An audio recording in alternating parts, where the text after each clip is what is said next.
You're Good live. evening, everyone. I'd like to call to order the planning board meeting for November 19th, 2024. My name is Carrie Martinek, Chair of the Planning Board. Before I get started, I have a few announcements to read. This open meeting of the planning board is being conducted remotely pursuant to Chapter 2 of the Acts of 2023, an act relative to extending certain COVID-19 measures adopted during the state of emergency, signed into law on March 29th, 2023. All members of the planning board are allowed and encouraged to participate remotely. This act allows the planning board to meet entirely remotely so long as reasonable public access is afforded so that the public can follow along with deliberations of the meeting. Public is encouraged to follow along using the posted agenda unless the chair notes otherwise. Members of the public who wish to view the live stream of this meeting may do so by going to Northborough Remote Meetings on YouTube via the link listed on the agenda. Ensuring public access does not ensure public participation unless such participation is required by law. This meeting will feature public comment.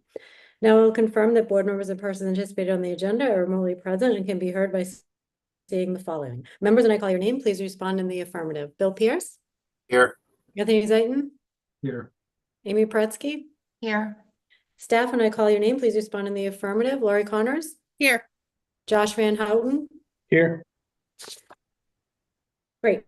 For ground rules for the meeting, for presenters and applicants listed on the agenda, the chair will invite each speaker or applicant on the agenda by name to make a presentation and speak to their application. Participants will provide their full name and hold until their name is called. Each speaker will be asked to mute their phone or computer when not speaking and speak clearly in a way that helps generate accurate meeting minutes. Those responding will be asked to wait until the floor is yielded to them by the chair. Speakers who wish to respond to comments of others do so through the chair, taking care to identify themselves. Each vote taken by the board will be conducted by roll call. For public comment by phone, dial *9 to raise your hand and wait to be recognized by the chair. Please note part of your phone number will be visible to those viewing the meeting. By Zoom, click raise hand on the bottom of your screen and wait to be recognized by the chair. The chair will ask members of the public who wish to speak to identify their names and addresses only. Once the chair has a list of all public commentators, the chair will call on each by name and afford approximately 3 minutes for any comments. There's no executive session this evening, so with that, we will start with the first item on our agenda. First on the agenda, we will consider the application submitted by BD Homes LLC for special permits for a two-family dwelling in a residential C district and groundwater protection overlay district, area 2, located at 343 Hudson Street.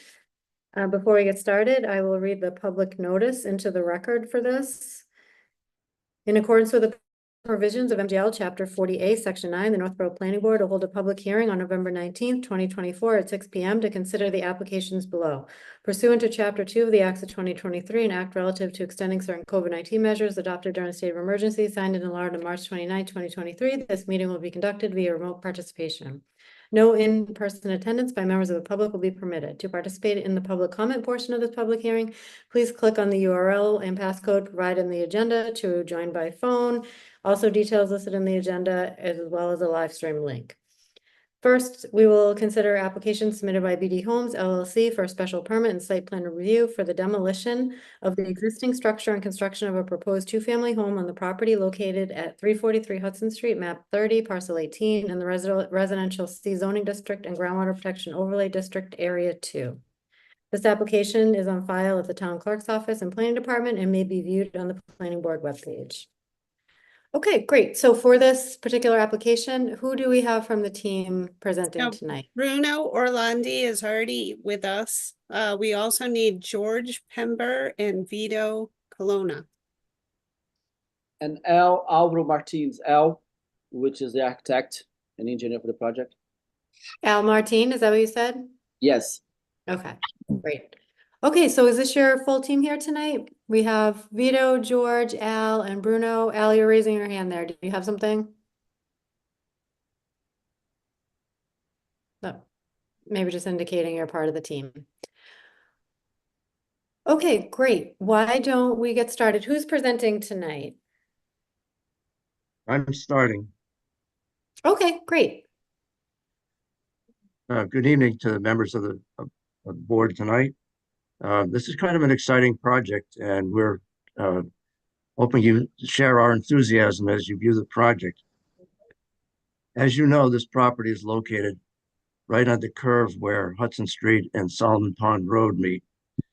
The building that's currently there is at best an eyesore. It's also dangerous. It's an attractive nuisance to kids in the neighborhood. It's just a mess. A couple of years ago, I represented a totally different client.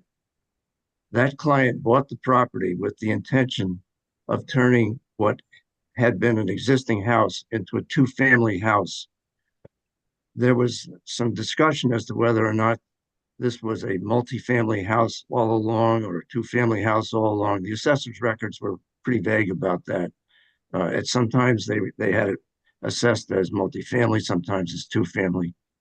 In any event, the builder was pretty sure that he could turn that property into a viable two-family house using pretty much the existing structure, not a whole lot of additional work on it. After he bought the property, it turned out that the structure itself was a mess, and it wasn't feasible to convert it to a two-family. And then I was not involved in that aspect of things, but I believe there was some breakdown in between the new owner and the people who were financing him, and basically they ended up foreclosing on him, and then my clients came along and bought it at the foreclosure sale. What my clients have done is they have prepared the plans that you'll see tonight for a two-family house. And this house is, first of all, they're going to take down the eyesore and the mess that's out there. They're going to move the building away from the street, which will dramatically increase sight distances out there, which is an important consideration on this. The building will be a two-family house.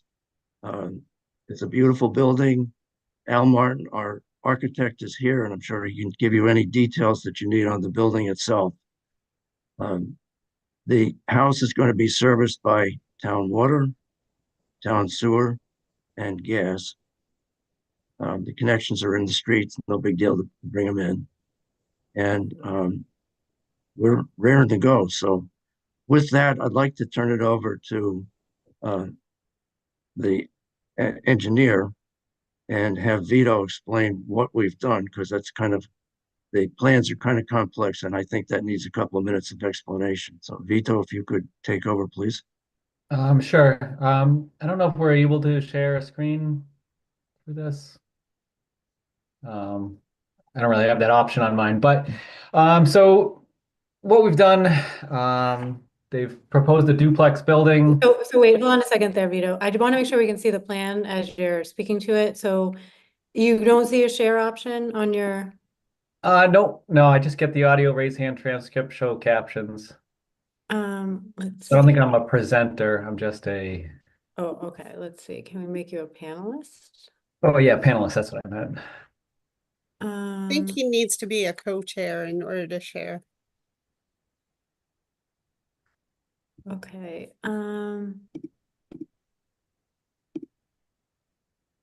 Well, who can share? Host and panelists. So if he's a panelist, he should be able to share as well.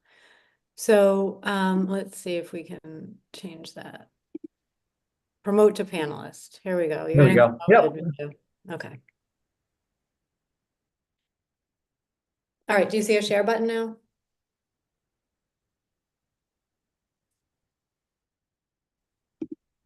There we go. All right. Okay.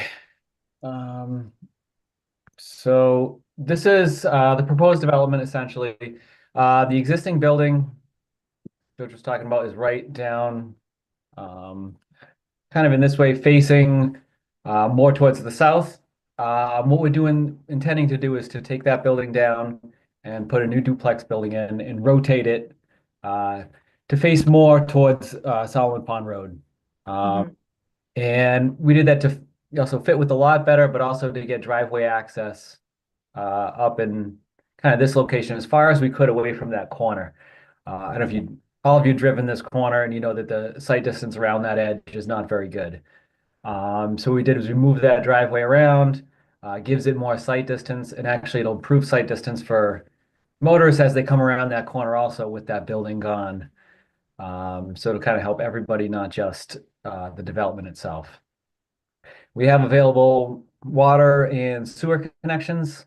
There's an existing sewer stub that we're going to connect into, and then we have water and gas services to each side of the duplex. Stormwater wise, we collected all the roof water and all the driveway runoff. We directed it to a infiltration dry well, and it'll infiltrate the full 100-year storm event. The driveway itself would be pre-treated through a storm scepter, so a pre-treatment device that'll take out most of the suspended solids and also floatables like oils, greases, gas, before it gets to the infiltration system. So there should be zero runoff from the roof or the driveway area during and up through the 100-year storm event. So it'll create a net runoff decrease in runoff to the roadways in the town drainage system. And then as far as site development itself goes, we're proposing a retaining wall along the back here, just to give a level yard area. There's kind of a jump up towards Overlook Park. This roadway slopes up a little bit. So that's the only really other site feature out in the back, is just to give a level backyard out there. And then there'd be just decks off the back for each of the residences. So I think as far as the site plans go, they're fairly straightforward. And I'll just hand it back over, and if George wants to introduce any of the next part of the team, maybe the architect, to go over the look of the building. George, anything from you there?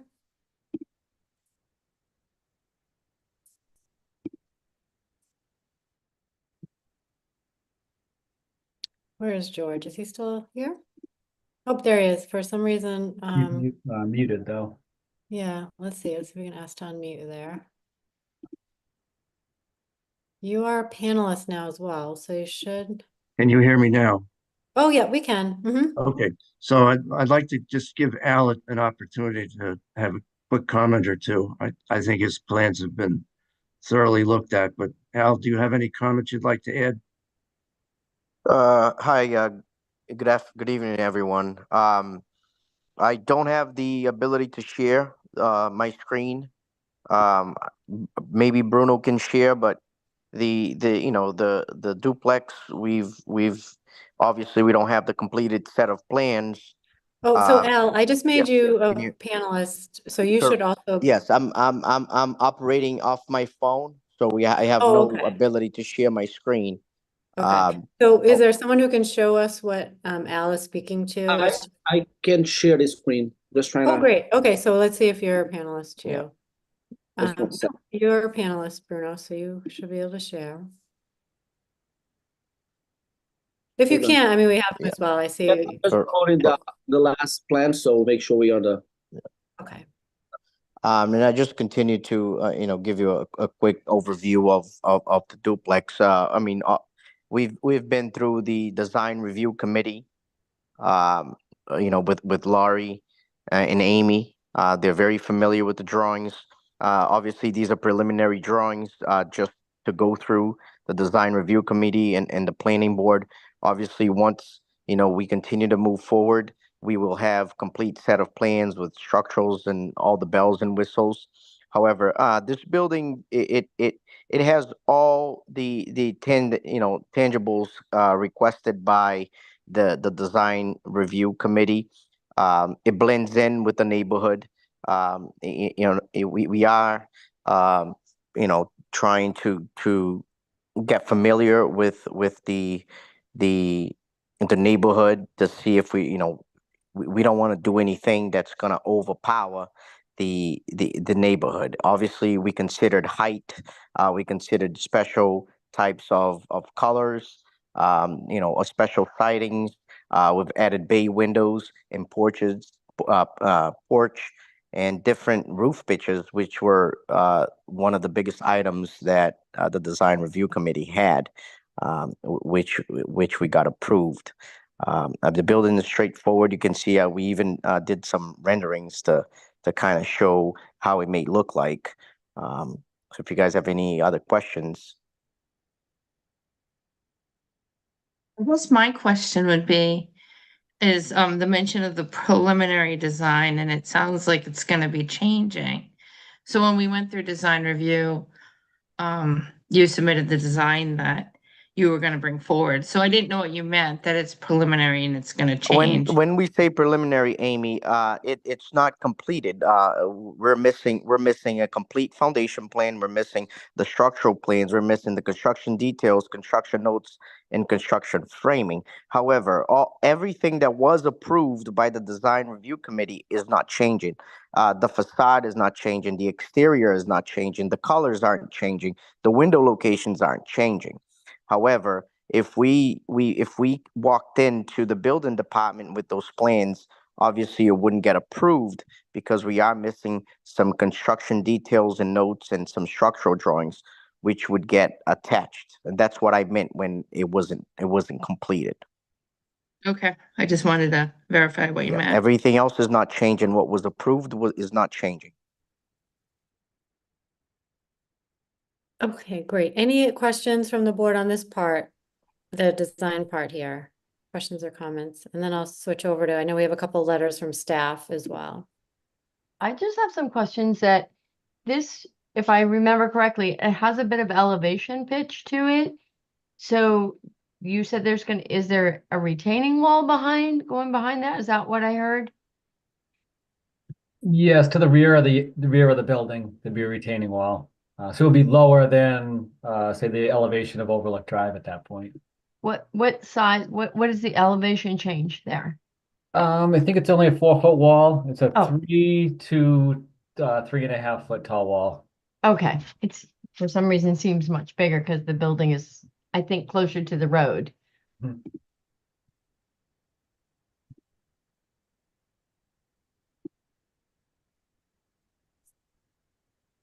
Okay. Lori, I was just looking for, I pulled up all my files here and I see the next application, your comments and recommendations, but I'm having trouble finding your comments for this. Do you mind speaking to anything you wanted to point out from your own comments and recommendations? Sure. So for the most part, of course, they did already go through design review and the zoning board of appeals. So I've spent a good deal of time with this particular application to date. So there were only a couple of issues that still remained from my perspective. So one of those issues was addressed by Vito today. So I sent you this afternoon an updated site plan. One of the comments that I had is we still needed a construction detail of the walkways. So he submitted the revised plan with those walkways, and I am satisfied with the cross-section that he provided. Then another issue that I've been going back and forth with Vito about for some time has to do with, actually, Vito, can you bring up that site plan again? You're on mute. Yep, 1 second. Okay. There we go. All right, great. So it's the southeast corner of Overlook Park. So right here, he and I have a difference of opinion over what exists in this location. So I took a photograph about a year ago, which in my opinion, this is granite concrete curb that used to exist and is now kind of a mess, is completely displaced. So the comment that I keep making is that when this area, so the proposal is to remove this driveway opening and to remove this driveway opening. Of course, you guys can't see my arrow. Oh, right here. but Vito is pointing it out to you. Hmm. So remove these two driveway openings and replace them with loam and seed, which I think is great.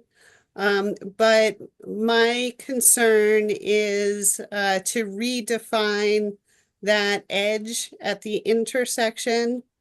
So preferably, I would like a vertical granite curb at that location to help with stormwater, keeping the stormwater within the road right of way. And I know Josh and I had discussed this, and I asked him to also lend his opinion as to whether he thought that it would be beneficial to redefine that edge with vertical granite curb. And I will turn it over to Josh. If you can lend your comments, that would be helpful. Yeah, we discussed this. I think it's a good idea to not only keep the water in the gutter there along the street, but also to provide more definition of the new layout. Might be a little confusing for somebody in the neighborhood that, hasn't been there since the redevelopment. They may drive up on the grass. They might assume that that's still someplace they can go through. I think maybe the curbing could be extended across where the previous opening was, on the northern side of Overlook Park. Okay, so we could make this, it looks like in this letter, this note, this could be a condition of approval if need be. Yes. Board members, thoughts or questions about this particular matter? Yeah, if we made it a condition, how many feet of curbing do they want? How many feet do you think is needed? You want to just say extend through the existing curb cuts? Yes. Yeah. So from this one here to this one here? I don't think we have to extend it on Hudson Street, but I'd like to see the rounding. Yep. So just for, this rounding and then up through the curb cut. Yeah. And then put a transition piece at the end. Yep.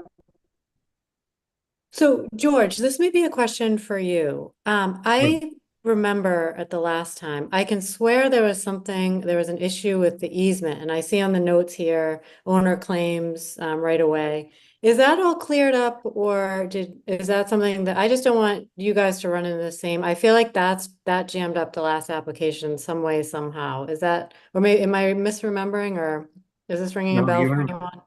You're correct in your memory. Good for you. Overlook Park is so old that it's not clearly laid out, and so there is some question as to the exact location of Overlook Park. When my clients bought the property, they got title insurance, which basically gave them assurance that what they're buying, what they thought they were buying with the meets and bounds description, is in fact theirs. So the title insurance company is pretty comfortable with what they're claiming they own. It probably would take litigation on the part of someone from Overlook Park to challenge that and throw it in the court system for a couple of years. And they might come out a loser because the title insurance company is pretty comfortable with what we have now. Okay, all right, that's good to know. I just had one other thing that is actually a question for the design team. I was unclear by looking at the design plan whether you need to install utility boxes or whether the underground service is going to go right to the house. If you could comment on that, that'd be great. Hey, Vito, is that something you can clear up? Because I'm not sure what I think I discussed with George, and he says there's no there what was that, George? It's a It was junction the box. underground electric, I think what you're asking about, right, Lori? I am. So I'm not sure. I think that comes from the electric company in the end before they get permits. So I'm not sure if they'll need to put an exterior utility box out there. That have meters on the side of the building, but I don't know if they're going to need an actual transformer. I don't think so. So But in that case, what I recommend is another condition of approval that says utility boxes, if any, shall be screened from view using appropriately sized vegetation. The number, species, and size of proposed screening vegetation shall be submitted to the planning director for review and approval prior to planting. If you folks are okay with that language, I'd like to include that as a condition. Board members, any issues with that? That seems pretty good to me. Yeah, I think we can live with that. That's okay, Kerry. okay. So Josh, you had some other comments in your letter as well. Laura, anything else you want to speak to on your letter? I actually did find Nope. it, so I'm looking at Nope, it. those were the only two concerns that I had. Thank you. Okay, great. And then, Josh, you submitted a letter. Wait, I have two from you. Was one revised or I just opened it twice? I think you might have just opened it twice. The letter is fairly straightforward. One of the big things is the operations and management plan and long-term pollution prevention program for the stormwater system. We want to make sure that the owners sign off on that and make sure that that'll be transferred, to any future owners. Want to make sure that this is functioning well into the future. It doesn't get filled up with any material which would affect the way it operates. There's also betterment fees that will have to be paid for the additional water and sewer services. I'll determine those fees and let the builder know what they are prior to the construction of those services. Those betterment fees will have to be paid before any occupancy permits are issued or any certificates of occupancy are issued. The existing sewer service that the owner plans to reconnect to, we'd like to get that video inspected prior to the connection, just to ensure that there's no issues with that line moving forward. We wouldn't want to see a connection made and then 6 months later, a new owner moves in and they have an issue with the sewer. So we just want to make sure that that is all good before we allow any reconnection.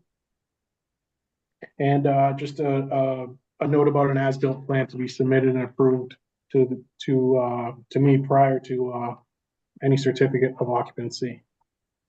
I do have one other question now that I'm looking at this plan. It looks like there's a pretty thick vegetative cover in the area where the wall is going to be.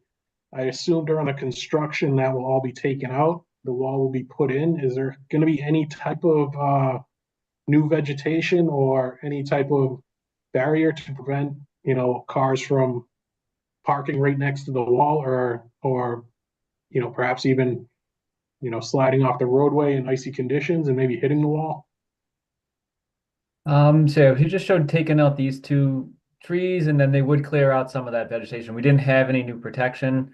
If that's something you want to see, probably get something added in there. It I know could be there is some- some guardrail up in the beginning, but I don't think it extends all the way up. There's just a few, it's a small, and it's not in very good condition either. Yeah. There's a little piece right up in here. But All right, I just think it's an issue that might come up. I do have to say that they did submit a planting plan, so Vito, if you stop sharing your screen, Yep. I can share my screen. And then you can see there is actually vegetation proposed. So.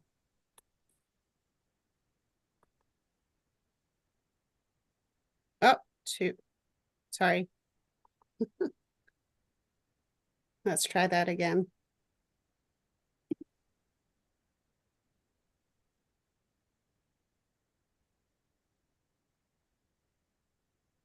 So they are proposing additional vegetation in this location on the back of the wall. So I'd have to pull it up to tell you what the vegetation is. So if you just bear with me for a minute. There's Got a a pretty planting list. spreadsheet. Yeah, I have that up too if you need me to. So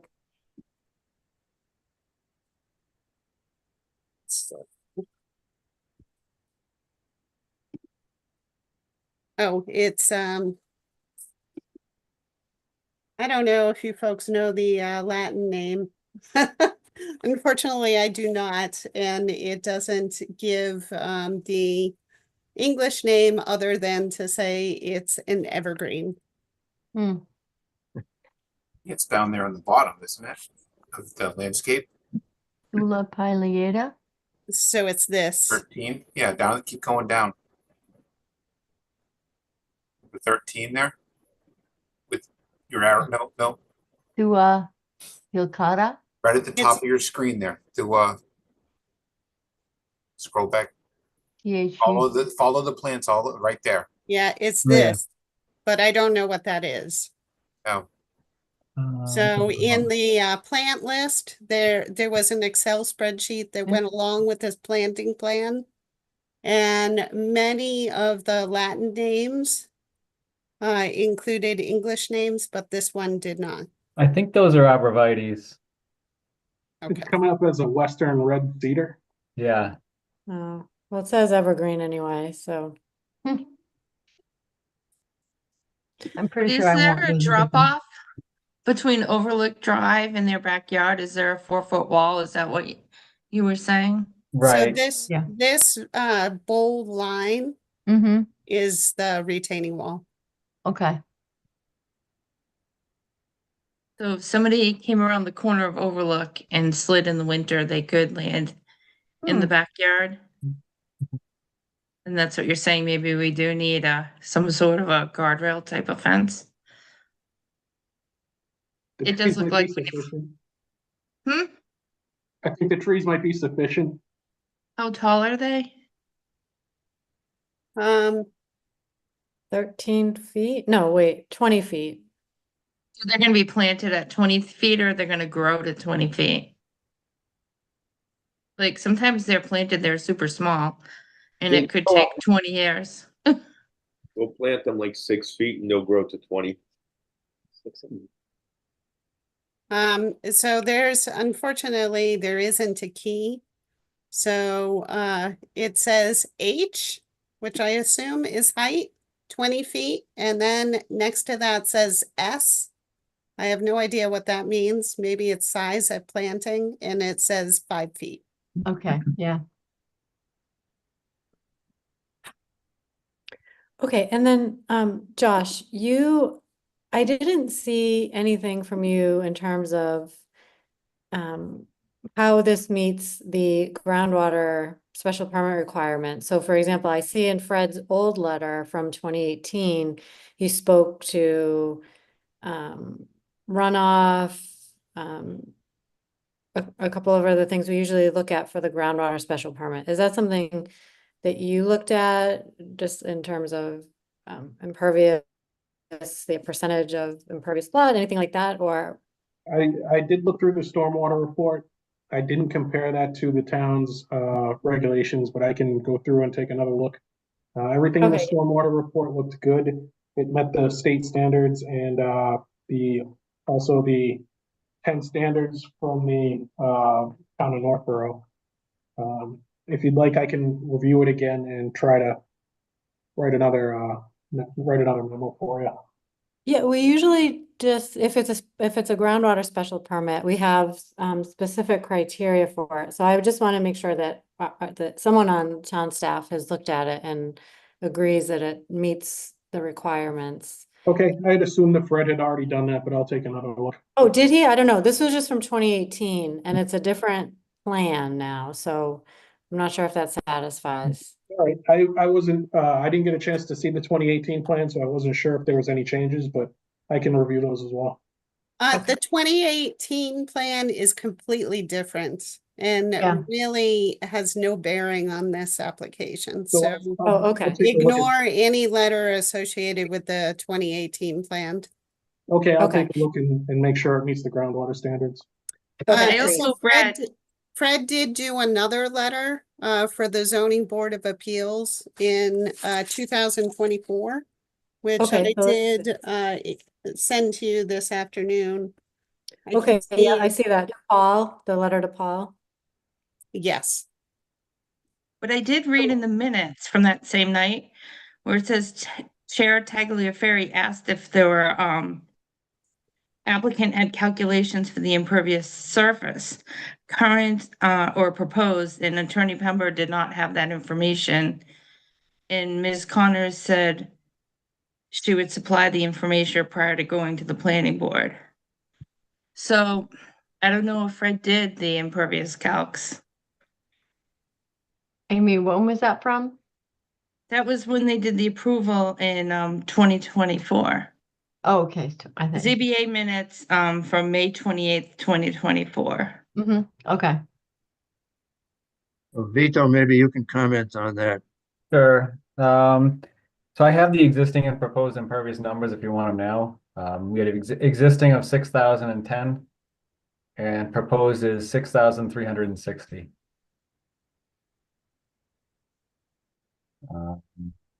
So the post development is over 15%. But typically we are required just to recharge that excess. So in this case, we're recharging essentially all of the new impervious area to meet that standard. And the other standards are usually related to sewage flow, as far as if you had an on-site septic system. Here with the sewer connection, that really doesn't come into play. And then I think there's some other conditions about, not storing chemicals on site and stuff like that are not typical of, a residential structure like this. So, but I think those get added in as the conditions. I think you used to use Fred's letter as a condition of approval and stuff. Right. Yeah, so that's what we're sort of missing here is that type of letter. Yep. But we can work with you if there's any numbers that you need when you're putting the letter together or anything like that. If there's something that's not in the application package right now for some reason. Okay. Did board members have other questions? So any, or Josh or Lori, any additional questions from staff on this plan? Okay. I'm all set. Thank you. Board members, additional questions from you? I just have a question on the placement of the driveway. And that I'm assuming that the site distance for people traveling towards town is, because you can't really see above that. Has that been looked at or is that approved or does that meet the criteria for it? Yeah.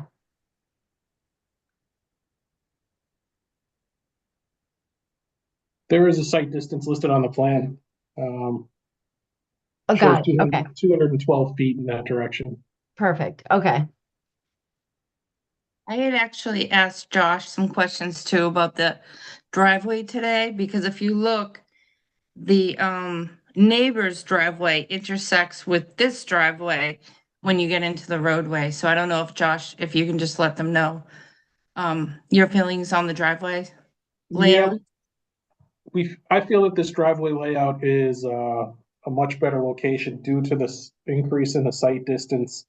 Although it does connect to the other driveway, that's in the public way. So I don't believe that should be an issue. I know that you also had mentioned the fence along the property line there that separates those two parcels. I don't have any detail on the fence or how high it should be, but I think the builder and the owner should just be aware that we want to make sure that not only does it not affect the site distance, but also we want to make sure that the adjacent property is able to see the driveway so that we don't have two cars coming there at the same time, getting into an accident. Yeah, I was thinking that fence has to come back a little. Yeah. Other comments or questions from the board? I had a couple others. I just want to review what I have. If anyone else has questions, they can.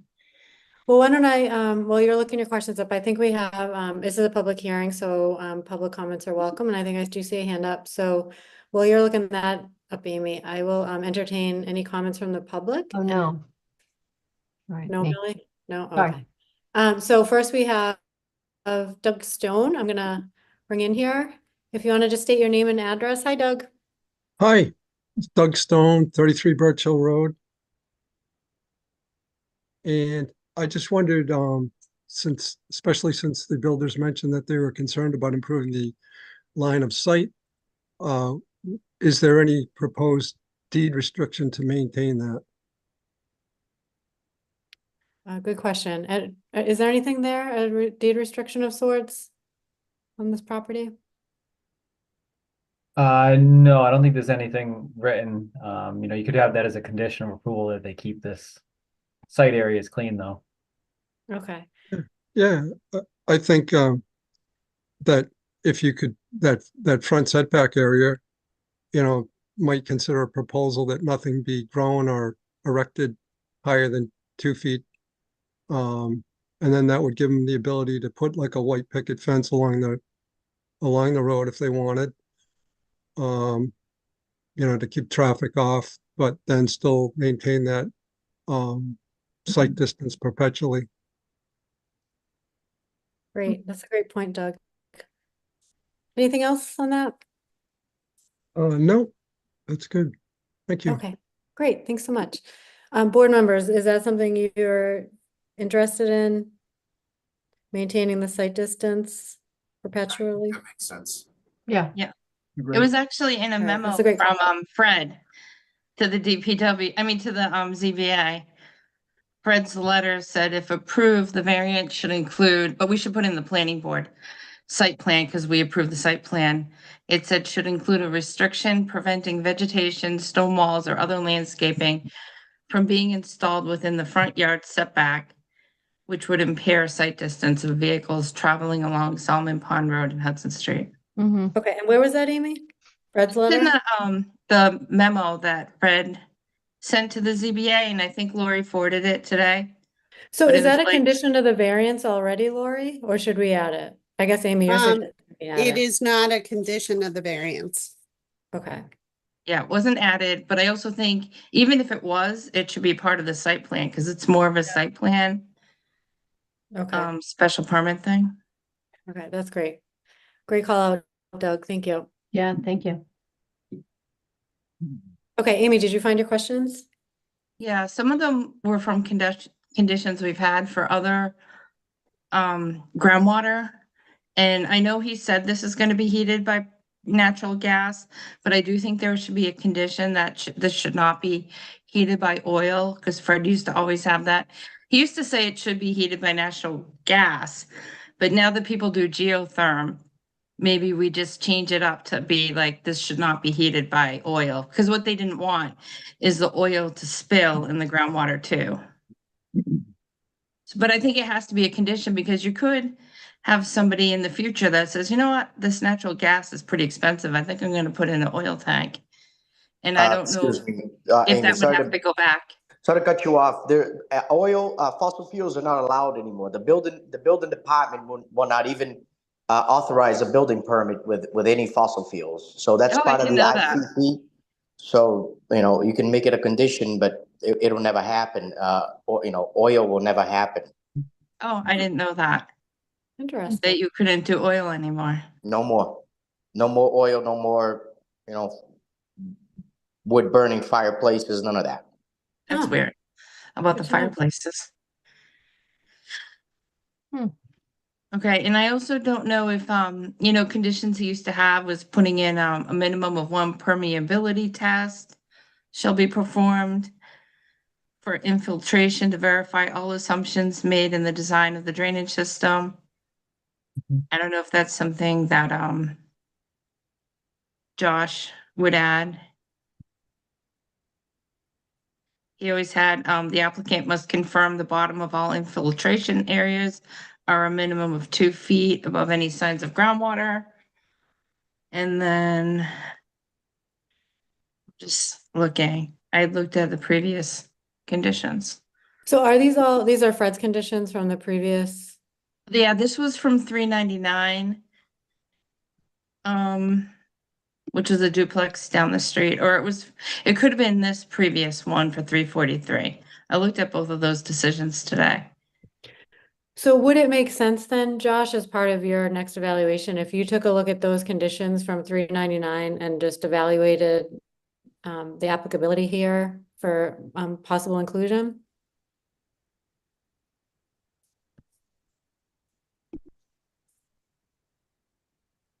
You don't have to do it right this second, but was that something that we could, you're on mute, so I can't hear you.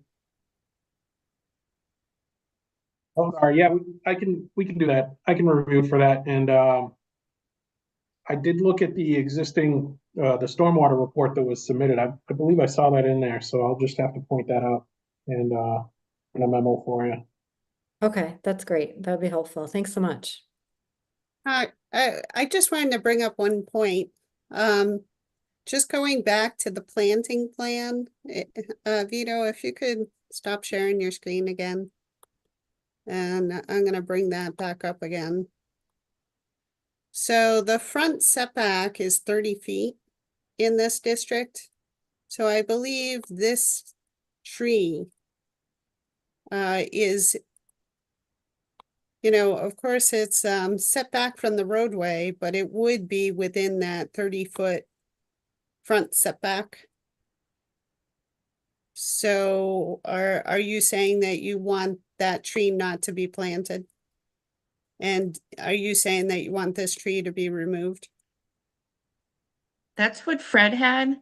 So I don't know, is it getting in the way of the sight distance? Like, we're talking about the sight distance being better because the house is being moved back and not including plantings, but I mean, I'm not an engineer, so I can't tell if that tree gets in the way of the sight distance. Yeah, the existing tree, it would be better if it were not there for sight distance, but I know that sometimes you wouldn't want it to be taken down. I don't remember if that one is in very good condition. I thought a lot of the upper branches were dead, but I'm just working off memory, so I'm not positive on that, but it would help the sight distance, that's all. But not critical. This tree right here, Mhm. it appears to me to be set back far enough that it would not interfere with sight distance. Right. However, like I said, if we include a condition of approval that says that you can't include any landscaping over 2 feet in the front yard setback, then they can't plant this tree. Yeah, maybe you could make a lesser setback, say within the sightline triangle or 20 feet or something like that. Is 20 feet usually what is needed for sight distance when you're coming around the curve? It depends on a site to site basis essentially. So really you just look at where your sight line is and then anything within that zone, you wouldn't want anything in there. So in this one, it's really a straight line. So just trying to get a uniform dimension, I think someone just threw out front yard setback because that would be more than enough. But in this case, less than that would be sufficient. But trying to get it, I don't have a dimension offhand that I could give you. We could just say in the sightline triangle, maybe reviewed by a town engineer or something like that. But I know you probably want to have a number to put in the conditions, like a 20-foot setback or something. I can look on the site plan quick. Can it be pushed back a little, or does it get too close to the house? Right, like some of that tree, I think you don't want it too close. Right now, our sight line that had the required sight distance was only about 10 feet into the property. But if you have more, then you get further sight distance. You can see all the way around this corner. If nothing's in the way, you can keep seeing around that corner even further and further. So it's just a weighing of sight distance versus landscaping kind of thing. So, where it is, you meet your minimum requirements, but if you want more, you keep moving stuff back.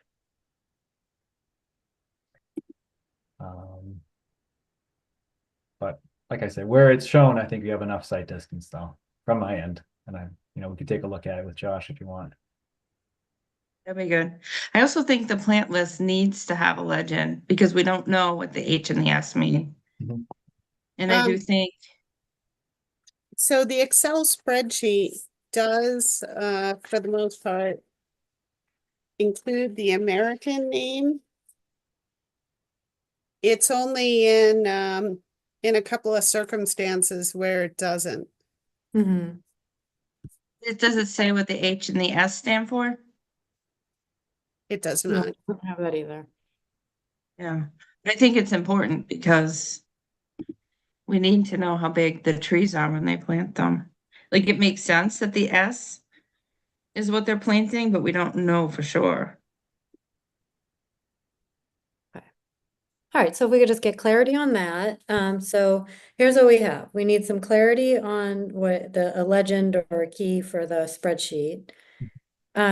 Josh, you're gonna take a look at sort of how this meets the groundwater criteria, even looking at perhaps 399 down the street in terms of what Fred had in there for possible conditions, for example, the permeability test. We're gonna add a condition about maintaining the site distance, which is actually somewhat drafted already as a condition from, I think, the variance application from May 24th. We have, let's see. Anything else missing at this time for this application that we need? The curb, Oh, we're gonna curb, do a yes. condition of approval for vertical granite curb at the rounding. Okay, vertical granite curb at rounding. Okay. Now, Lori, I know the fire chief letters, he said the turning radius follows AAS HTO. Does that have to be a condition? Like, do they know to go back and read the fire chief's letter? Or do we have to No. make those conditions? I had to actually already drafted a decision, but I didn't think that we'd be ready yet to finalize it, so I didn't share it with you folks. But I did include his comment as a condition of approval. Okay, that and the angle of approach too. I did. Okay. Okay. Any other comments or questions? I just had to ask, how high is the privacy fence? It's a 6-foot vinyl fence. It's listed on the site plan. Okay. I believe it's And a the- white vinyl.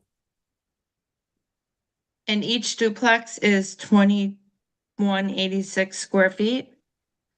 Or is that the first floor is 2186? Or how big are they? The entire each one of them is to 2084. So let me get you the correct size here, Amy. Give me a second. And it says right here. So each unit is 2186, excluded the garage. The garage is considered unheated. Okay, so the garage is like another 500 square feet, I think. A little less than that, but Yeah. And is there a full basement or it's unfinished the basement? the basement is proposed unfinished with a mechanical room. Mm-hmm. Okay. Okay, I think I see one more hand. I'm gonna reopen public comments just because I did it early last time. And Doug, I can't tell if you have your hand up again or if this is from before, so I'm just gonna double check. Hi, Doug. Hi, yes, I think if you kind of put both of those, the building plan and the plantings plan, like on top of each other somehow, then and make a better determination on the line of sight. Because it doesn't, it seems like that new tree, if that's what it is, the Acer tree, is just sticking out there quite a bit, so I think you should try to see exactly where it is. Okay. And make a decision there, but I mean, to me, it seems like the front setback line is easy to go by, but it's up to you guys. Okay, all right, that's a great suggestion. Okay. Thank you. All right, thanks. Yep. Okay, so maybe Vito, if there's a way to kind of show that to give us some perspective on where that is, if not already. Or just when you take another look at it with Josh. Okay, yeah, and I was thinking if we're gonna make revisions to the plan, we could show, you know, a hatched in area or something that's the no planting zone or the no, Oh, great. I don't know what you want to call it, but some, you know, sightline area. That way it could be clear on the site plan. And they could even, if they're gonna update the landscape plan at all, it could even be on that plan too. Okay, Everybody sees it. that's great. Okay, do I have a list of everything that we need? We obviously have to continue this hearing to next time, so for Vito, Attorney Pembers, are you clear on what we're looking for before we continue to the next meeting? I believe I am, yeah.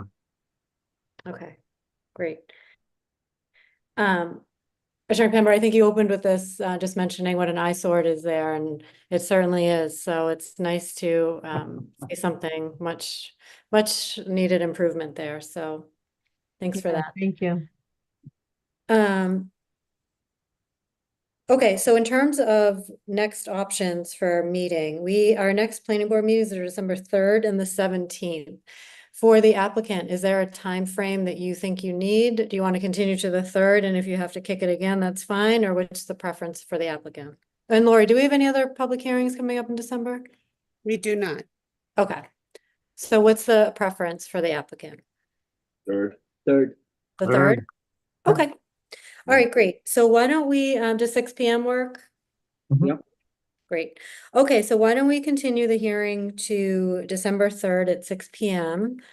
So in that case, is there a motion to continue the application by BD Homes for special permits for two-family dwelling in a residential C district and groundwater protection overlay district, area 2, and special permit with site plan approval for construction of a proposed two-family home on the property located at 343 Hudson Street, map 30, parcel 18, to December 3rd at 6 p.m.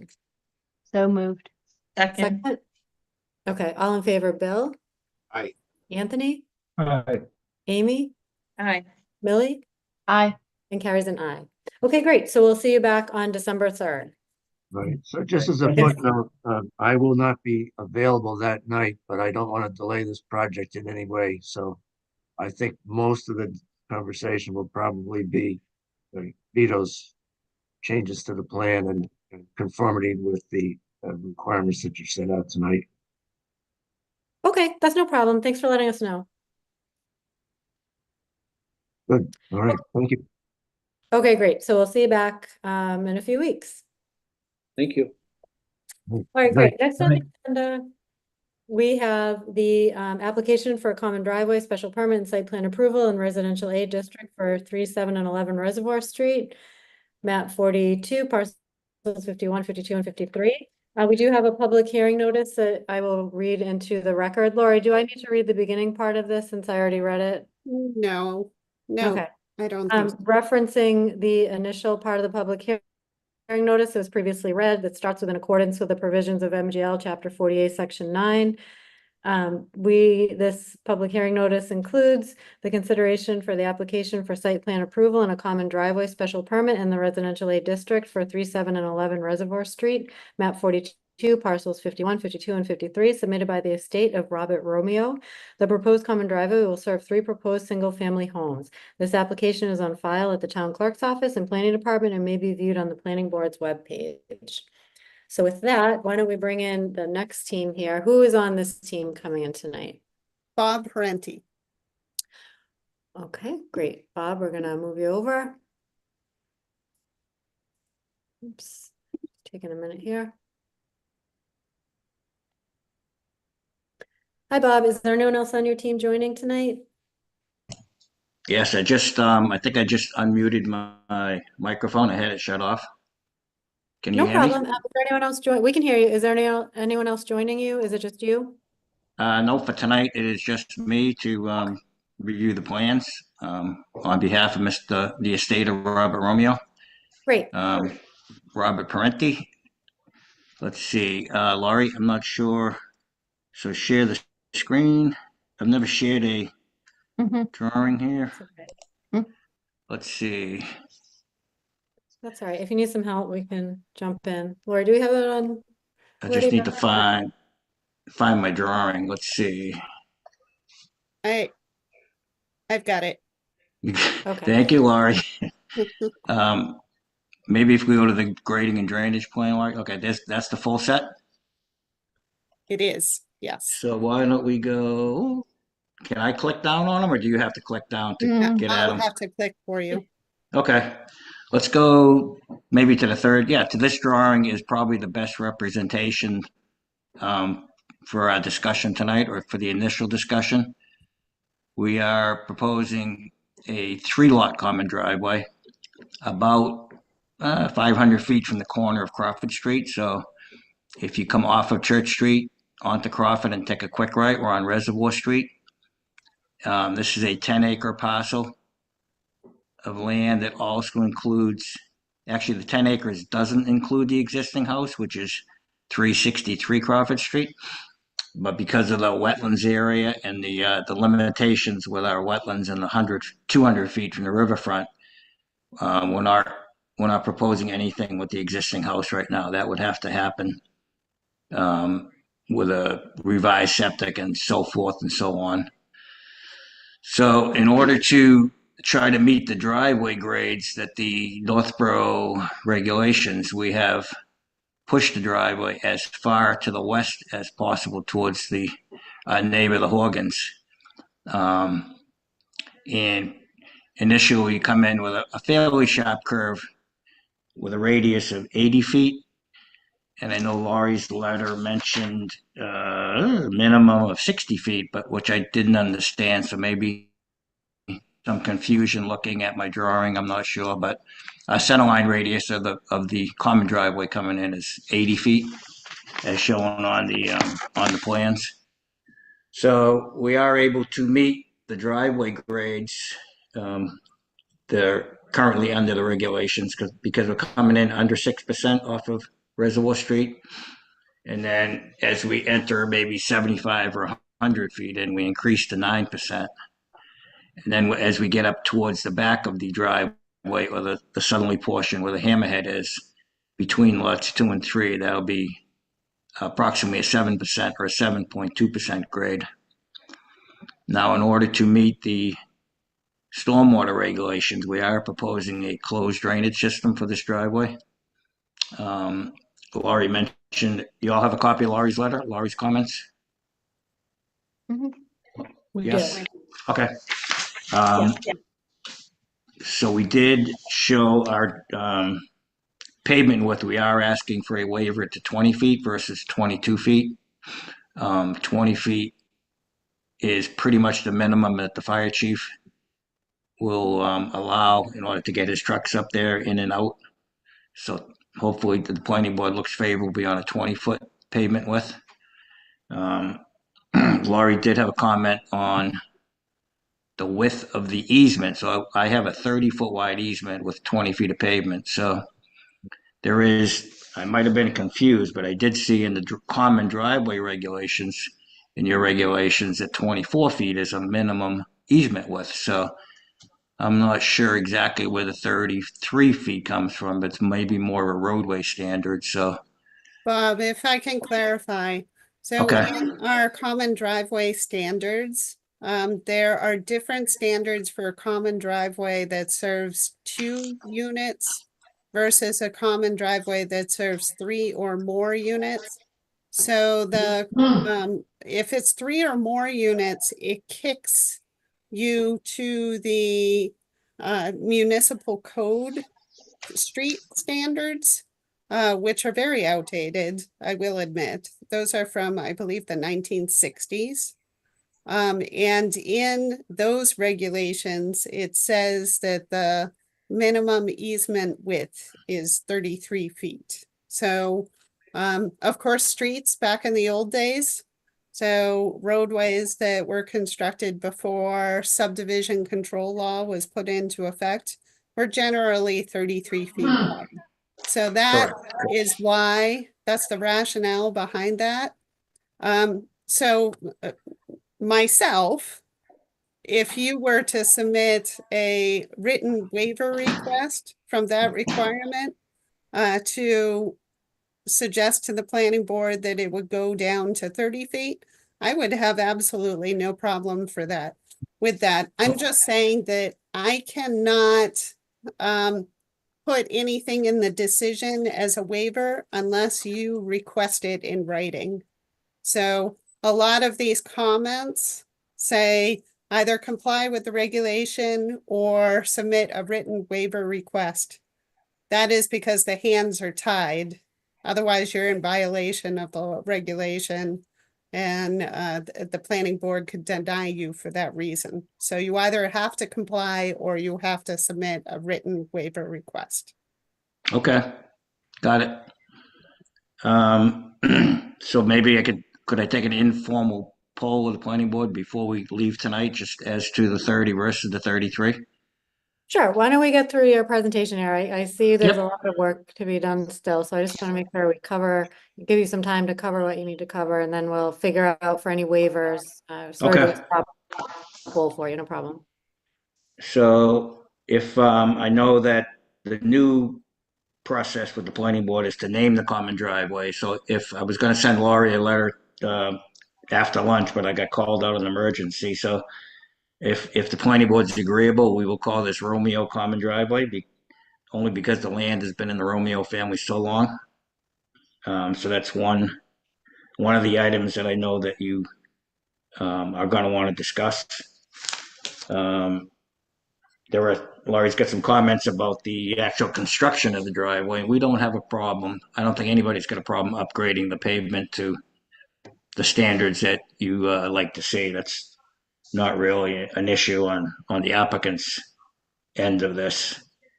We did have a conservation meeting last night, and a lot of times these plans, stormwater management is the big deal to get everybody happy, the neighborhood and the town. So we are going to work with the Conservation Commission with the land disturbance permit and so forth. Our neighbor to the west does have a little bit of vegetation within the right of way, so that will have to be taken out in order to get the site distance looking west. Looking east towards Church Street, there are no issues with the site distance. I have asked the executive of the state, to come up.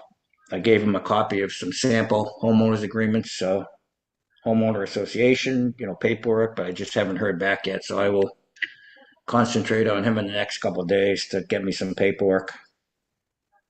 What else? I think Laurie had an item about item 18, Laurie, in your letter. No occupancy permit for any dwelling until the common driveway is 100%. I think your regulations allow, lot one is a conforming lot, even though the driveway goes through it. So if the planning board is agreeable, and I did limit the construction of the common driveway just to the end of lot one until the detention basins are functional. But I think that it wouldn't be unreasonable to allow a builder to sell lot one while he's working on the driveway itself. But I guess maybe you're looking for a bond on that end, and maybe the real crux is to ask for some kind of performance guarantee, which that would have to come from somebody else. That really can't come from me. But I think that's an item we just need to discuss in general. Okay, so Lori, oh wait, I hear some feedback there. Hopefully you guys can hear me okay. You have quite a few comments here. And then I see that Josh had quite a few comments as well. Does this need, what's the best course of action to kind of get this plan in a little bit more of an advanced spot so that, I think there were some things that were missing as quite a few things I thought on Josh. Or Josh, did you want to speak to your letter at all? It looks like there were some things you wanted added or missing. In general, the plan is a little tough to read, almost as if there's too much information on there. There's some notes that are overlapping, some leaders that are not pointing to the correct structures, things like that. I'd like to see also a common driveway plan as described in section 6.1 of the planning board regulations, and also profile of the common drive. It looks like there's drainage on one side of the common drive. Like to ensure that there's sufficient super elevation to push the water to the correct side of the driveway. There's some other notes that on the plan that should be addressed. Nothing that really sticks out. Nothing that's going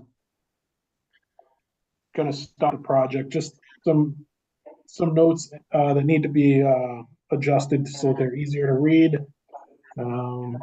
And I think if you had that common driveway plan separate, it would be easier to review it than the one with, that has so much information on there at this time. I looked at the stormwater calculations. Everything looked good there. There was a permeability test performed. It provides enough groundwater recharge. TSS removal is above what's required. So there is just a couple issues with the stormwater design that need to be addressed. For example, on the plan, I can't determine where the trench drain connects to the system. There's also a outlet structure, OS1, that is showing to have an invert of, let me check my numbers here, I believe it's 381 for an outlet elevation, but there's no indication of where that outlet leads to. So there's a couple of minor issues that need to be addressed on the plans. Overall, the calculations looked good. I didn't have any major comments on the stormwater system. Okay, and what was the outcome from the meeting last night from conservation? Is there anything of note? I don't know if you attend that, Josh or Lori, or was there anything coming out of that? Bob, anything coming out of Concom from last night, or? Concom all comes down to stormwater management at this point. We Okay. do need a land disturbance permit, so the neighbors, the Horgans, Mr. Horgan chimed in. He's got some land that is lower than us, but we really won't be sending any more water his way. Whatever water he's getting now, I can't really change, and topographically, it doesn't look like he's getting a lot from our site, but his his view is he doesn't want more water, which is fine, and we're not proposing to. We're trying to collect out all our water and keep it on site, basically. And I agree with Josh. There were a few liters that might have been shut off on the. There is supposed to be an outlet for OS1, the lower outlet structure. Normally, I come in. I met with Laurie and Vinny one time, and I'm not sure if Josh was available back then, but if we can meet the three of us and extend this meeting, till even December 17th would be okay, I think, on the applicant's end. To that meeting, because I want to make sure everything's clear when we come back. The lotting plan, I mean, it's pretty busy. I do need some easements for the pond, some drainage easements, but I was going to do an 81X plan with just the easements after we get through this process, if it was okay with the town. So there is a proposed lotting revision because lot 1 on the previous A&R does not meet zoning requirements. It's not wide enough. So I've revised so what I now have is lots 1A, 2A, and 3A. But my applicant, the owner, didn't want to submit the revised A&R because he's worried about tax increases. So that has to also be reviewed by the planning board. But that's pretty much everything that got frontage, or everything will have frontage in area. And the easements are either going to be, the common driveway easement's either going to be 30 or 33. You're going to tell me that. The planning board advised. Okay, so planning board members, and going back to 30 versus 33, any thoughts or obviously we're not going to vote on that tonight, but any objections or thoughts on that to be aware of at this point? Lori, I it would sounds look like at you're not staff. opposed. Yeah. Yeah, Lori, is that something that you think is reasonable? I do, yes. My one request, and I did submit a comment about that, is to include the stormwater basins within the easement areas. 100%. Yes, we will need easements for the detention ponds. This proposed lotting plan is getting so busy. I was hoping to do that on a separate plan. So when Josh was mentioning a separate plan for the common driveway, I just have to know what he's looking for. That's all. So it'll be easy for me with him and resolve that. Okay, so Lori, what do you recommend? So Bob, you've done a lot of work here and I appreciate that, but it's hard for us sometimes to, without staff being able to figure out certain things, for us to then make a good decision. So is that something, Lori, you think makes sense for Bob to take another shot at regrouping with you and Josh a little bit further, or what do you recommend? Yeah, I'd be happy to sit down with him to go over these issues.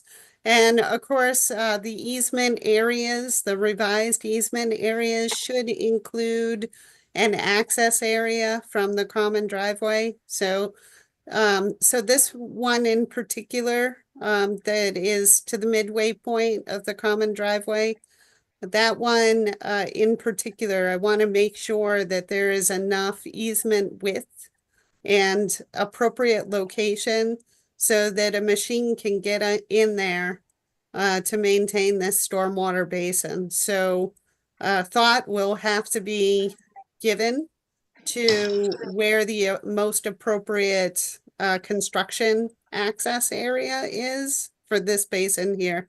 The one that's over by Reservoir, that's the piece of cake. It's right on the side of the road. And I just noticed a couple of comments that I think I forgot to include within my review letter that Josh and I had discussed when we did our site visit. Is I would love to see some sort of low shrubs along to kind of screen the view of this detention basin because it's right off of Reservoir Street. So it's a very shallow basin. I believe it's only 2 feet in depth. So I'm not concerned that a guardrail is necessary, but I would like to see something to kind of define that area, to kind of prevent cars from going into it and also to make it more attractive, screen it from view. And then, as you had mentioned, Bob, the vegetation, particularly when looking to the left, within the right of way, it really needs to be cut back. So that would be another condition of approval that I think we should consider for the decision. So, The shrubs, I think, were in your letter. oh, they were in the I think letter? you did have Okay. any comments. The little Maybe shrubs. I You did printed have that out an somewhere, 'cause older version and put it in the file, so that might be the issue. And then the other thing, Bob, just kind of, it's definitely helped me out, and I know it would help Josh. If you could take our 2 comment letters and you could respond underneath each comment how you addressed the comment. So then it just makes the review so much faster for us if we know whether you revise the plan or not. Okay. And what your explanation is for if you didn't revise the plan, why you didn't. So if I respectfully request that you do that. I always do that, but I don't have Josh's letter yet. So if I could get that tomorrow, that'd be great. I already Okay. have yours. I already have your comments. Okay, so outside of what we talked about, and I'll also open up for public comments, is there anything else that board members would be looking for if we continue this hearing? Amy, you have something? Just have a quick question. In the common driveway, I think it was in the common driveway, it mentions, is this within 2,000 feet of water service? I know you say you're gonna do wells and septic, but I was wondering how far away the water service is.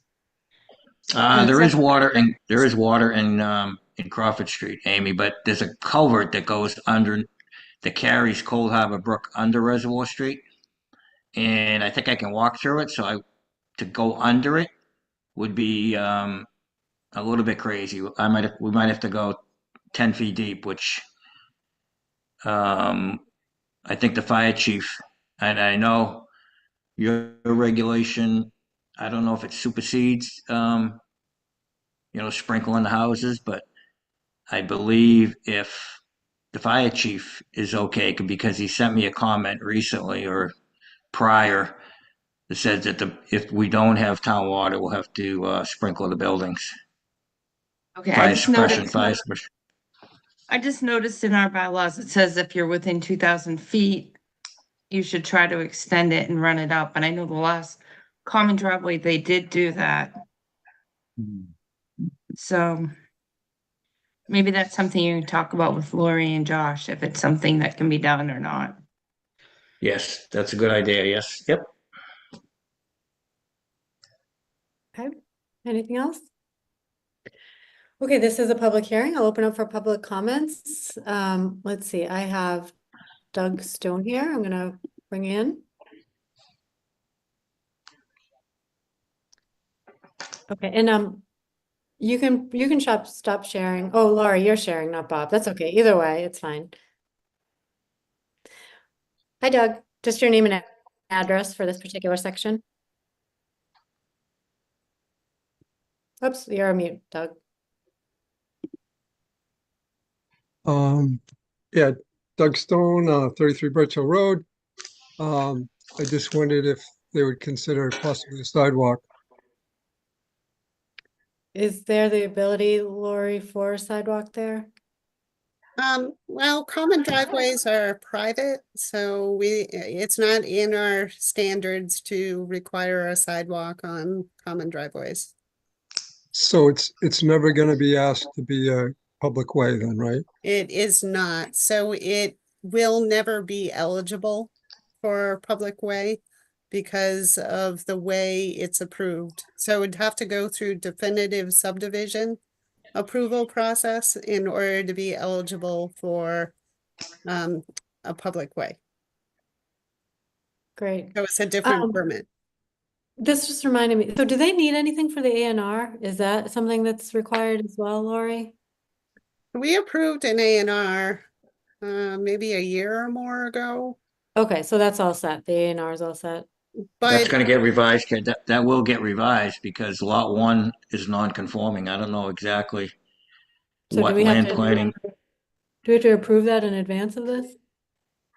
it could be a condition of approval Okay. if they wanted to wait. Okay, Michael Horgan, I'm gonna bring you in to talk here. Hi, Michael, just your name and address. Michael Horgan, 17 Reservoir Street. I've got just a number of comments or questions, I suppose. As Bob Prente had suggested, we did attend the Conservation Commission meeting last evening. I know one of the concerns we had, I know he mentioned the runoff down into our property on 17 Reservoir Street, which is still a concern, but one of the comments we had, or one of the concerns was the lack of clarity on the building footprint and the extent of land disturbance that would be required for each home. And definitely in relation to what that might mean in terms of stormwater runoff, as well as direction of flow from any grading from around those homes. What's on the plan now is a proposed home, but it's not really, it's not a definitive structure. It's not saying that this is what's actually going to be built there, and there's no real clarity on how much land around those structures, those three structures will be disturbed. So that's something that was brought up in last evening's meeting. I do have a specific question though, also about the location of the driveway as it comes on to Reservoir Street. I know our property is directly adjacent to this proposed development. It's hard for me to tell how far that driveway is from our property line and what the standards are of how far away that might have to be from a property line. I know from the plan, it looks like it comes fairly close. Is there any way of knowing how distant it is from the property line for the location of the driveway exit onto Reservoir Street? You want me to respond to that, Carrie or Lori? Is that visible here? Yeah, so the planning board regs say that the easement has to be 15 feet off the lot line minimum, and I think we are 20. Okay. Okay. That was a good, that was a good question because really, unfortunately, with the 200-foot riverfront and the slope of the land, I'm kind of stuck putting the entrance where it is. I would like to move away, but it's not going to happen that I can see. Yeah, I know one of my concerns would be storage of snow and that sort of thing that would be, you know, as that snow gets plowed up and the direction and where that would be. But if it's 20 feet, that sounds like that might be enough. Another question I have, and this has to do with the whole parcel, I suppose. And I know we're specifically talking about these three lots, but this was part of one larger lot. You know, whether or not these three lots are meeting whatever town standards there are, I'm really curious on the remaining lot where the existing home is. Does that lot still meet the standards of a lot in Northborough? Does it have the required square footage of upland and whatever is required? I don't know what the exact standards are, but it seems like it's kind of jammed down in there. I don't know if that is gonna be, you know, acceptable lot from town standards with the where the existing home is. So Laurie, do you see that as an issue, or is that lot 4 there? So it does have plenty of frontage, and it does have 3.51 acres of area. So our bylaw says that in order for it to be buildable, of course, is already a structure on it. 50% of the land has to be contiguous upland. So that information isn't provided on this specific plan as to the amount of upland. But I think it probably was provided on the A&R plan, but that was so long ago, I can't say for certain. Okay, but Michael, it's a good call. We can always take a look at that. And that's lot 4 uplands. And then you had asked about the land disturbance. I think that's the jurisdiction of Concom. Is that correct, Laurie?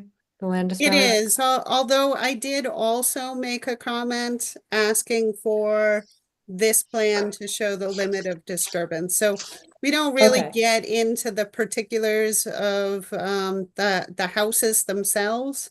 So usually for illustration purposes, they just put a rectangle on the parcel. And then it's up to the Conservation Commission and the building inspector to ensure that the home complies with the various other dimensional requirements. So usually at this stage, nobody has any idea what style of home is going to be erected on these parcels. So Okay, we're and then more also, concerned about the driveway itself. okay, and then also what that disturbance and whatever runoff from the roof would be for the stormwater, because that obviously would lead to increased runoff on the property, I would imagine as well. But that sounds like that's all Conservation Commission. It is. Okay. Now, the other question I have is that Reservoir Street does fall under the scenic roads bylaw, the Northborough bylaw. And my question is, is there a separate public hearing for that, or what board does that fall under?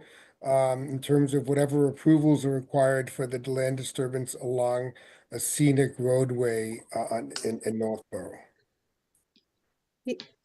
So the scenic road bylaw is a planning board approval. So they have not yet submitted an application for a scenic road approval. So the public hearing would be held by the planning board at the appropriate time. Okay, and then that would address whatever disturbance of land or how much, you know, trees or whatever construction takes place along the scenic road. Well, there is some overlap because, of course, you can see that they are proposing a detention basin within the area that adjacent to Reservoir Street. So in order to accommodate the basin, they would have to impact and remove trees. So the scenic road bylaw only has protections for historic stone walls, so like farming walls, as well as trees. Okay, so Lori, would that would be something that would be tripped We would get that to us prior to the approval of this plan, if that's necessary. Well, I mean, they could file it now or they could file it later. A lot But of either way, it comes around if it triggers something. yeah, and it's only within the right of way Mhm. too. So we're only talking about trees and stone wall within the right of way. Okay, got it. Okay, any other Okay. questions, Michael? Yeah, one other question. So, I don't know really if this falls under the planning board's jurisdiction or not, but you know, there are some notes on the plan about storage of soil and that sort of thing. And there are a lot of invasive vegetation along Reservoir Street, both the bittersweet as well as the Japanese knotweed. And I'm concerned about that being spread as, you know, wherever that soil is moved to or stored. And I don't know that that might be outside of your jurisdiction, but that is a concern of ours, particularly along Reservoir Street, because the invasive species are getting pretty rampant on this roadway. That's a great point. Is that earthworks, Lori, that would take a look at the soil movement? Well, generally, yeah, I'm not sure if earthworks is triggered. Josh, maybe you would know. I'm not very familiar with that regulation because I don't have any authority. So Yeah, I'm not too familiar with the earthwork, what would trigger an earthwork review at this point in time. I can look into the rules and regulations and try to determine what it would be. I know that that board hasn't met in a fairly long time. But if it meets the regulations, I'm more than welcome to have a meeting for it. Okay, that's great. If that triggers that for whatever reason. I see another hand up in the audience here. Lisa Orr, if you want to just state your name and address. Hi, I'm Lisa Orr. I'm at 6 Reservoir Street. So I'm directly across the road from where the driveway would go in. And I have a few questions. One of them is there any limit of tree cutting not on the roadway? They're going to cut a lot of trees to make the road, but in the like area where the houses are going to be? Does the town have limitations on stuff like that? I'm sorry, I'm sort of new in Northborough. That's okay. Laura, they're not on private property, is there? So generally, these plans would show a limit of disturbance. So they would be allowed to cut trees that are within the limit of disturbance, and then trees that are outside the limit of disturbance would have to remain as is. So they will have to clear. So that plan showed quite a bit of great. I'm sorry, I'm going to share that plan again just so I can show you the. So there are a number of contour lines, so you can see all of these. So wherever the contour lines are kind of smooth, those are showing changes of elevation from what currently exists. So there's quite a bit of clearing that's going to take place here and in here, and associated with this lot. So all of the trees wherever the ground contours change, those trees will be removed. And then maybe Bob, you can expand further. Yeah, so I think I did submit a land disturbance plan but maybe I only gave it to the conservation. I don't think So we received I that. drew a line. It's not in that set. It's not in the set that I gave you. Okay. I do have the limited disturbance. So we have between the three lots, we have 10 acres, and the total disturbance with the detention ponds and the houses that I'm showing is about 4.5 acres. So we're disturbing less than 50% of the land. So typically, in a lot of your zoning districts, I think like Residence A, 30%, you can have 30% impervious. We have about 45% total disturbance. So I could get you the numbers for the houses and the driveways, but I don't have it on the top of my head. The impervious for this proposed project. But total disturbance at this point in time is 4.5 acres. And I know that Justin on the conservation had a question. What if somebody builds a bigger house? So when we get down to the nitty gritty with the conservation, we may have to limit or put a number to the amount of disturbance in each lot. That might be the fair thing to do for the town and the neighbors and the applicant. I'm sure if that's been done before, but that would be my gut feeling. Okay, and that would come You out of could do it. conservation. I think that's gonna get generated from the conservation review, correct? Okay, that's great. Okay, Lisa, did you have any other questions? Yeah. Let's see. Is that okay? So that access to that little retention pond that's kind of in the middle of the property there, is that going to be a paved thing, or is that like, the access to clean that out? I can speak to that. So we have a drainage pipe that's going to feed the water or to supply the water to that pond. So we're going to need a construction road in there to get concrete trucks in there because we're proposing a concrete wall. So instead of doing a berm type of thing and going into the 200-foot undisturbed area for the conservation, in my vision, it's better for us to build a concrete wall, retain the water. So we'll have a construction road, and that will probably just end up to be a gravel road, and that will be an easement also, Laurie. That will be let's say a 30-foot wide maintenance easement, let's say, on the final version. So because I've got so much information on that lotting plan, I was going to do a separate easement plan if the town's agreeable.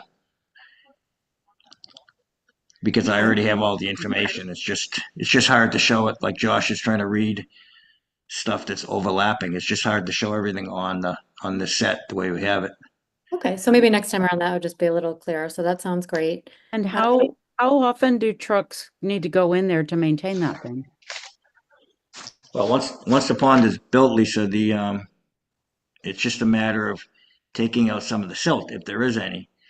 So if someone builds 3 houses and they lumen seed the project, there really is not a lot of silt going in there, 1 year after construction. So I think we have an operation and maintenance plan that we submitted in our stormwater management report, Mark Elbag, and I'm going to say it's once a year you check it, or once every 2 years. That would be my gut feeling, but yeah, I can check it for you. So not weekly, not monthly, not anything like that.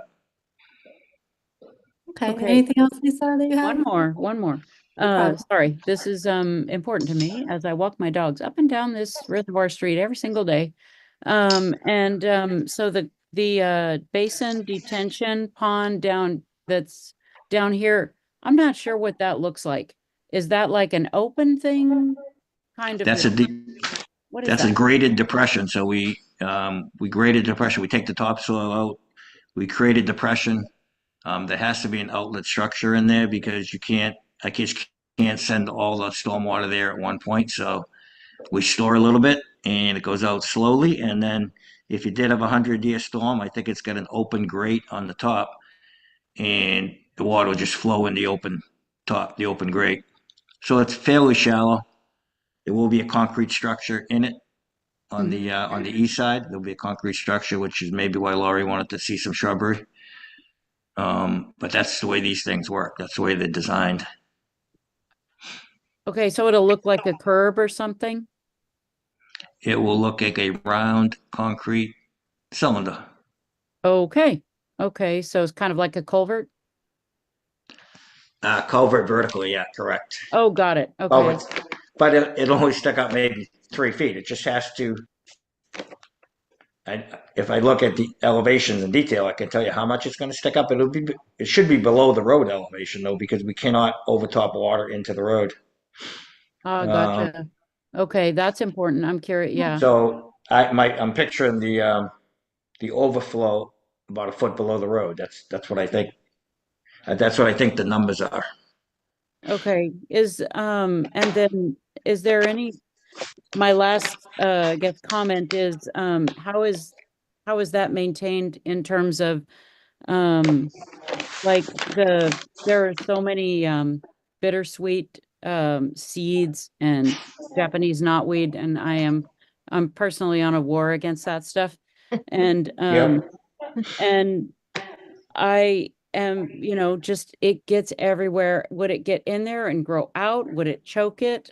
You know, I'm not sure Uh, because, some maybe silt and compost happens and then, is there any chance of maybe flooding the roadway because this thing might overfill with vegetation? And I'm sorry if that's a naive question. no, that's good. That's a good question. Yeah, it shouldn't. So it should be, have the bottom can be loomed and seeded because we're not infiltrating water into this pond. So um, it should not get overgrown with that. I didn't really see the knotweed in there, but the bittersweet, and I know the bittersweet has killed a few of the trees in there already. Um, so if it's properly maintained, which is going to be the responsibility of the three owners with the agreement that they're going to have to all sign and live with, it should not be an issue. And it wouldn't overtop and overflow the road because it's designed to flow into our wetlands area on our property. It's designed so that if the detention pond couldn't handle it, it'll just flow overland to the wetlands. But we have had some crazy storms in the last year or two, so we can only design for the 100-year storm. Okay, so that's great. Really great comments and questions tonight. I think we have next steps for this one. Bob and Laurie and Josh, it sounds like you're going to get together again. And we are going to, Bob, it sounded like December 17th sounded like to where you'd want to continue.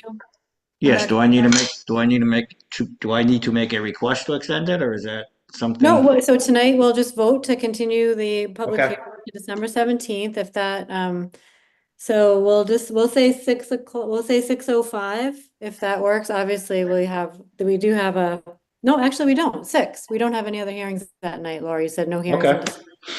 So if we could continue to December 17th to 6 p.m. and then if for some reason you need more time, you can always request to continue through Lori and we can entertain that as well. So planning board, is there a motion to continue the public hearing, the application for common driveway special permit site plan approval in the residential A district for 3, 7, and 11 Reservoir Street, map 42, parcels 51, 52, and 53, submitted by the estate of Robert Romeo to December 17th at 3 p.m. So moved. Second? 6 p.m. I'm sorry. 3 p.m. or 6 p.m. 6 p.m. Did I say 6 3? p.m.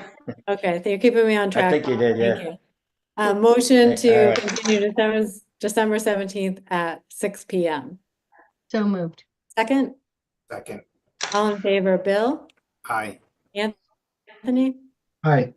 Amy? Oops, you're mute, I think, Amy.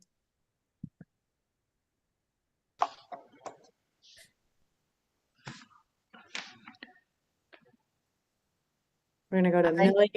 Oh, Amy's Aye. Millie? Aye. And Carrie's an aye. Okay, great. So we will continue this hearing to December 17th at 6 p.m. Thanks very much. All right, thank you all. All right, have a good night. Yep. Okay, next on our agenda, we have the new proposed name for common driveway at 8595 West Street. Previously, the board had met and the street proposed was Phineas Way. There's a new proposal to name the street Ignatius Common Drive. So we received a couple letters about this. The board of selectmen did as well. The board received this as a second option. Any initial comments from board members or issues, thoughts on this? We haven't had any comments or feedback on this name, have we? So I did reach I out. don't- I did reach out to the fire department, the police chief and DPW to see if they had any issues, and there were no issues. Okay. Okay, I'm not aware of any letters that said otherwise. It seemed like the only letters the board has received has been not wanting the original name, but nothing about Ignatius. I did receive, well, everybody did, an email today from somebody who was concerned about the original name. And I responded saying that this new name was proposed and I didn't receive anything back. Okay, so in terms of so it sounds like no board members object to changing the name.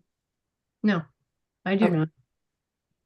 So Lori, this is not a typical vote we would take or anything. Is this just something that we would write a letter, or what's the right course of action for something like this? Well, since you voted on the last one, if you could make a vote that rescinds the approval of Phineas Common Drive and vote to approve this new name of Ignatius Common Drive, that would make it clean.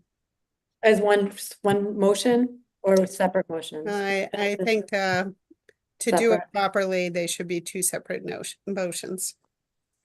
Okay. So is there a motion to rescind the approval of Phineas Way for the common driveway at 8595 West Street? So moved.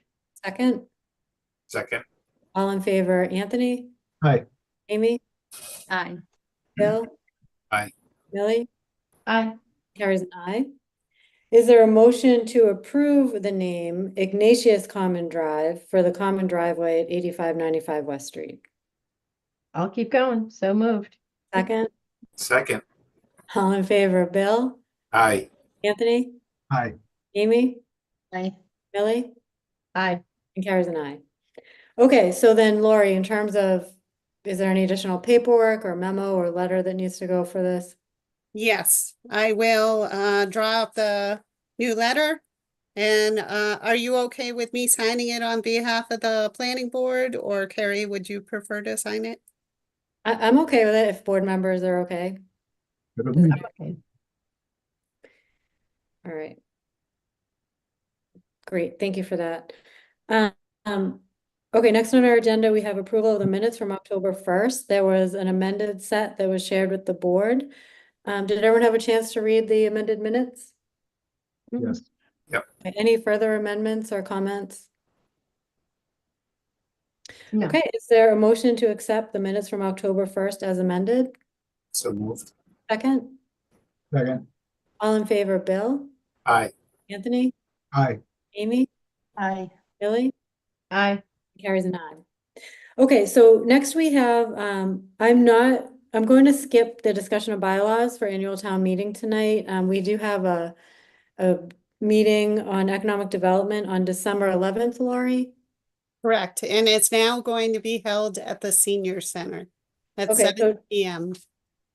At the senior center at 7 p.m. We have the economic development hearing. So I think once we get through that, and Lori, I know you mentioned some comments, and I think we all saw some comments came back from Bob on some of the, was it the inclusionary zoning amendment?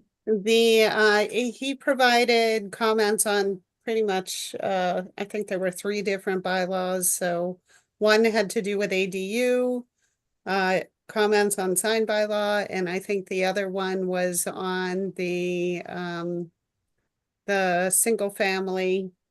So if you have adjacent lots held in common. So Okay. I have made some modifications. I will forward those to Bob. So hopefully he and I can get on the same page with the changes. And then I will share those with you when we are on the same page. Okay, that sounds great. So maybe on either the 3rd, we can look at it then, or the 17th, or at least start it on the 3rd, perhaps. If it's not ready, we'll just do the 17th. So whichever the case. Next ZBA meeting is on the 26th. Anything there happening? We got a very busy night. We have 4 applications for that night. One is a big change. So it's a modification of the assisted living facility on King Street. So they are asking for use variance. So instead of doing an assisted living establishment, they want to do what's called a senior living facility. So it would have more active seniors. So it wouldn't have a memory care unit anymore, although it would have rooms that could be used by professionals to provide services to the seniors. So then he's also proposing to change the parking configuration. So of course it would include a number of additional parking spaces because these are active seniors. So he's proposing to put those underneath the building. And then there's also changes to grading and otherwise. And then we have 3 additional applications.